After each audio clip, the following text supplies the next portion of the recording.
Pria tua Jepang ini diam-diam membaca majalah mode di bagian buku dewasa. Setelah membaca, dia bahkan ingin titip buku itu ke badannya. Tidak terduga, dia terjebak di tempat. Ayo kembali buku itu, aku akan tidak peduli kamu membaca. Seorang wanita ini bernama Sawa.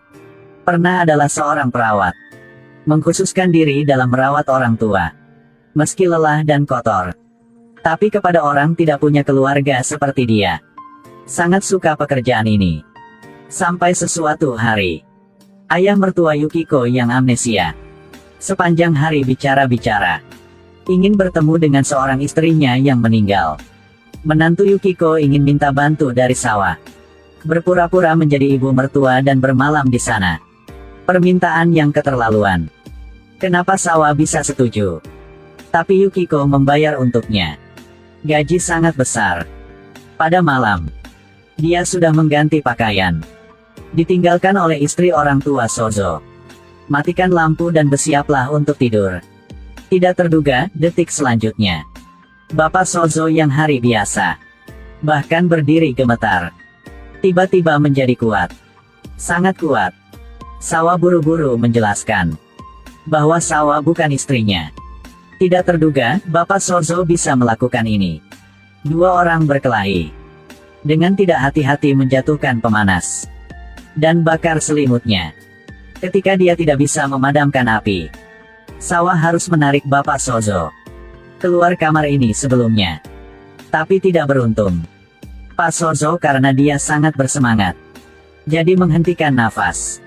Sawa dengan panik berlari ke bawah tangga.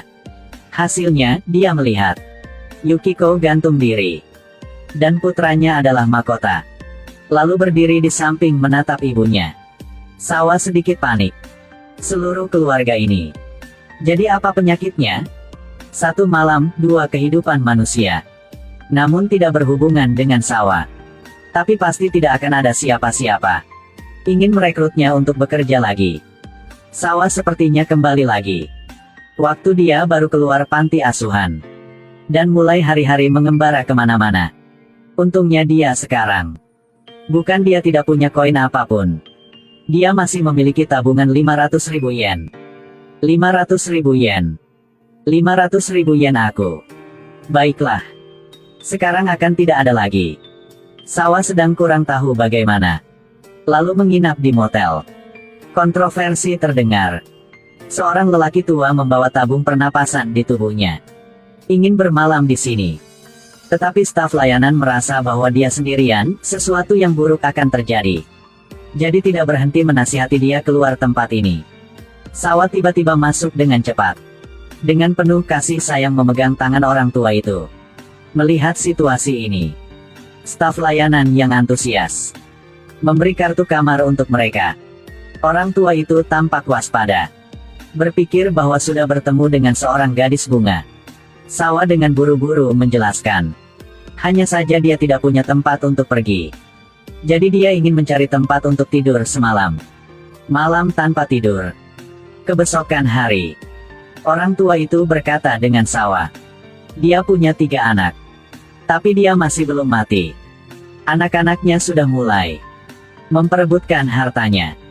Jadi orang tua ini memutuskan habiskan semua uangnya sendiri. Setelah itu dia baru kembali rumah. Maka mereka tidak akan saling bertarung lagi. Ketika dua orang ini berputus, dia sudah memberi Sawa 10.000 yen Jepang sebagai tip. Dan bawa mantelnya. Memakai tubuh gadis itu. Melihat bayangan orang lelaki tua itu, Sawa tidak berhenti berpikir. Jika dia telah menghabiskan semua uangnya, nanti anak orang lelaki tua itu, apakah mereka akan tetap menjaganya? Sawa mulai mengembara lagi. Saat itu jumlahnya 10.000 yen. Hampir habis. Dia menemukan sesuatu. Seorang lelaki tua lebih aneh. Seorang lelaki tua Jepang mendekatkan wajahnya ke sadel sepeda gadis sekolah. Bahkan mencium ke sana. Ketika tidak ada orang di sekitar, dia diam-diam mengeluarkan klip itu. Setelah potong kunci sepeda, dia akan mengendarai sepeda itu kembali rumah. Kebesokan hari, lelaki tua itu pergi ke pusat belanja. Mulai memilih target. Hasil tes untuk seluruh urutan. Semuanya adalah sepeda laki-laki. Dia sedikit tidak senang. Segera ambil duri yang tajam itu dan menusuk nyali masing-masing sepeda. Pada saat dia sedang senang, tiba-tiba seorang wanita muncul. Sawa mengancam orang tua itu, atau membawa gadis itu kembali rumahnya, atau dia akan membawa lelaki tua ini ke kantor polisi. Jadi, meskipun lelaki tua ini tidak senang, tapi masih mengantar Sawa kembali rumah. Bagaimanapun, dia hanya seorang lelaki tua lajang. Di rumahnya juga tidak punya uang apapun. Melihatnya mengobrak-abrik rumah, tapi hanya mencari makanan aja. Lelaki tua ini bernama Shigeru berhenti memperhatikannya. Dia dengan buru-buru pergi ke rumah bawah untuk bertemu dengan temannya. Tabungan Bapak Shigeru memiliki lebih dari 10 juta yen Jepang. Temannya, Saito, adalah orang yang melakukan investasi keuangan. Berkata dengannya bahwa serahkan saja semua uangnya padanya. Dalam waktu setengah bulan, dia dapat melipat gandakan keuntungannya. Melihat Bapak Shigeru masih ragu-ragu, Saito dengan buru-buru berjanji, orang Jepang akan tidak menipu orang Jepang. Jadi Bapak Shigeru percaya itu benar. Setelah itu, orang tua itu dirampok semua uangnya.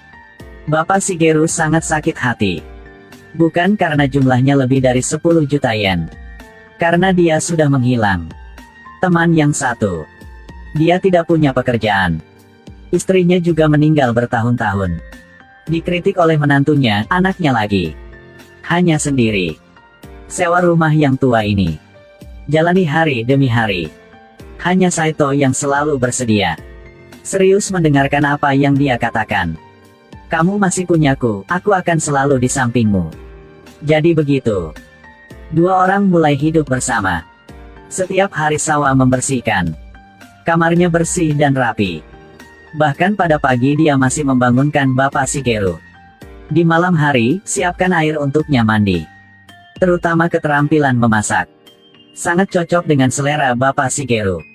Setelah kenyang, melihat ke seorang wanita muda Sawa. Dalam mata Bapak Shigeru, ada sesuatu yang lebih.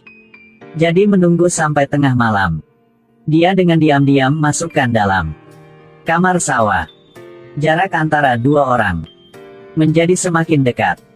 Satu-satunya hal yang mengganggu Bapak Shigeru, ini sepeda gadis-gadis yang dia curi. Dipaksa oleh Sawa. Kembali semuanya untuk tuannya mereka. Namun dapatkan Sawa, maka Anda tidak membutuhkannya lagi. Bapak Shigeru selalu berpikir dengan diam. Andai saja bisa seperti ini selamanya, itu lebih baik. Namun, tidak beruntung. Kejadian yang tidak disengaja terjadi. Karena ingin mendapatkan uang yang ditipu kembali. Jadi Sawa memberitahu untuk polisi. Saito saat dicari, ingin menemukan Bapak Shigeru untuk membalas dendam. Hasilnya tidak terduga bahwa Sawa terlihat lemah, tapi lebih ganas dari dia. Namun dia sudah membuat Saito melarikan diri. Tapi karena keamanan, jadi di bawah saran Sawa, Bapak Shigeru sudah berhubungan dengan anaknya. Kebesokan hari, dua orang mereka mengemudi keluar dari sini. Bapak Shigeru dengan senang hati berkata bahwa anaknya memberinya alamat. Katanya semuanya sudah selesai. Hasilnya saat mereka sampai, mereka menemukan bahwa adalah panti jompo swasta. Dia tersenyum dan melambaikan tangan pada Sawa. Dan kemudian dalam senyumnya, penuh sakit hati, Sawa tidak tahan. Tapi dia juga sangat tidak berdaya. Dia harus mengemudikan mobil yang ditinggalkan Bapak Shigeru untuknya. Dengan buru-buru keluar tempat ini. Beberapa hari kemudian, Sawa menemukan mangsa baru. Seorang lelaki tua ada di area buku dewasa, mencari bahan pelajaran. Setelah membacanya, dia masih ingin mencuri buku itu. Tapi tertangkap basah di tempat. Lelaki tua ini bernama Yoshimi. Adalah pensiunan profesor. Bertugas selama Perang Dunia II. Atas permintaan Sawa, Bapak Yoshimi dengan wajah senang membantunya membayar bensin. Lalu sangat senak saat mengantar dia kembali rumah lelaki tua ini. Istri Bapak Yoshimi menderita pikun. Karena itu, seorang perawat diundang ke rumah. Sawa segera berkata bahwa Untuk membalasnya, dia akan membantu merawat bersama. Namun Bapak Yoshimi tidak setuju. Tapi demi reputasi, tidak cara lain, dia harus setuju. Pada malam, Bapak Yoshimi membawa Sawa sebuah pakaian yang baru untuk mengganti. Hasilnya luar biasa. Dia sedang mandi. Lelaki tua Jepang ke kamar mandi. Tapi melihat seorang perawat, dia dengan buru-buru menutup mata. Bahkan setelah pihak lain mengetahuinya, lalu ditutup. Tapi dalam hati Bapak Yoshimi masih penuh penyesalan. Kemudian, kebesokan hari, dia dengan tidak sengaja berlangkah ke kamar mandi. Sayangnya pintunya ditutup kali ini.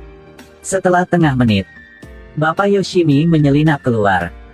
Hasilnya tidak terduga. Istrinya adalah Shizue yang berdiri di sana dan melihatnya. Untungnya dia demensia bertahun-tahun. Setelah Sawa menemukan, juga tidak bilang apapun. Di matanya, Bapak Yoshimi bukanlah orang yang bernafsu. Dia hanya seorang pria tua di atas 70 tahun. Karena terlalu kesepian, itu sebabnya saya mendambakan perhatian lawan jenis. Kepada hal ini, bos hanya berkata, "Aku juga seperti itu." Untuk kehadiran Sawa, Bapak Yoshimi sangat menentang pada awalnya. Dia memprotes dengan marah. Bahkan jika dia mati kelaparan, dia akan tidak makan makanan yang Sawa masak. Dan bahkan jika itu orang Jepang, pada akhirnya tidak bisa lepas hukum wewangian, kecuali masak makanan yang lezat.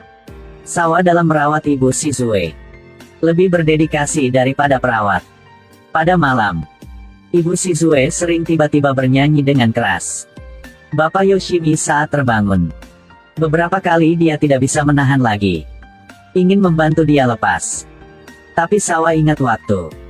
Setiap hari dia duduk di samping tempat tidur, dan dengan sabar membujuknya untuk tertidur. Bahkan dia biasanya membantu Ibu Shizue dengan riasannya, lalu mendorongnya keluar untuk menjemurnya di bawah sinar matahari. Melihat adegan yang hangat itu, Bapak Yoshimi tidak hanya tidak tersentuh, tetapi juga mulai menyelinap ke kamar mandi. Dia tidak merasa bersalah dengan istrinya, karena Ibu Shizue linglung sering menggumamkan nama panggilan seorang laki-laki lain. Dan begitu, mereka berdua hangat dan aneh, tinggal bersama. Beberapa bulan kemudian, cucu Bapak Yoshimi datang ke sini. Dari perawat, dia tahu. Selamat datang di rumah. Seorang wanita yang asing. Karena dia ingin menjaga harta milik Bapak Yoshimi. Jadi cucu wanita dengan buru-buru kembali, mengatakan bahwa dia akan merawat Ibu Shizue di masa depan. Jadi, Sawa mulai mengembara lagi. Mobil belum berjalan jauh, lalu dia tiba-tiba tahu anak Yukiko adalah Makoto. Sejak malam itu, ketika kakek meninggal tiba-tiba, ibu gantung diri. Makoto diambil oleh ayahnya, Bapak Takeshi. Jemput kembali rumah. Untuk kehadiran Sawa, Bapak Takeshi juga tidak menolak. Tinggal satu orang lagi untuk dimakan. Tapi sebagai imbalannya dapatkan seorang perawat yang gratis. Tentu ada waktunya. Juga perlu membayar sejumlah uang. Menghabiskan banyak hari hidup bersama. Sawa menemukan bahwa Bapak Takeshi sangat benci putranya. Sebenarnya, ada saat-saat dia juga sangat ingin tahu. Makoto tidak bisu. Tapi kenapa tidak pernah bicara? Sampai sesuatu hari, Bapak Takeshi setelah mabuk memukuli Makoto. Bahkan ingin memotong semua rambutnya. Sawa buru-buru berhenti, tapi didorong ke tanah. Dia mencoba untuk bangun, ambil bukunya dan pukul Bapak Takeshi. Berkat itu, Makoto bisa melarikan diri. Sawa takut kecelakaan akan terjadi, lalu dikejar ke tepi sungai. Akhirnya gunakan sebuah tamparan, baru saja membuat Makoto tenang. Sawa hendak mengatakan sesuatu lagi, tiba-tiba menundukkan kepalanya. Terlihat di bawah celana Makoto lagi darah mengalir. Sawa sangat terkejut. Di hotel, dia sudah tahu semua kebenarannya. Ternyata, Makoto adalah seorang wanita. Dan Yukiko dan Bapak Takeshi benar-benar dapat dilihat sebagai saudara. Yukiko demi menghindarinya tragedi serupa. Itu sebabnya aku membiarkan Makoto berpura-pura menjadi laki-laki. Ini juga alasannya membuat Tuan Takeshi membencinya. Akhirnya melepaskan ikatan di hatinya.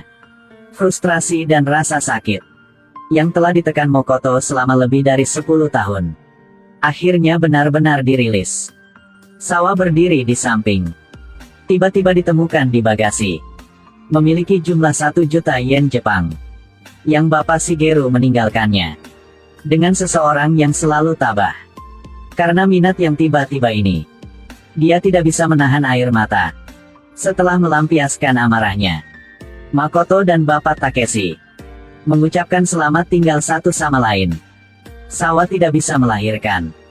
Jadi aku memperlakukan Makoto seperti putrinya. Dan membawa gadis kecil itu keluar kota ini. Pergi ke masa depan yang baru.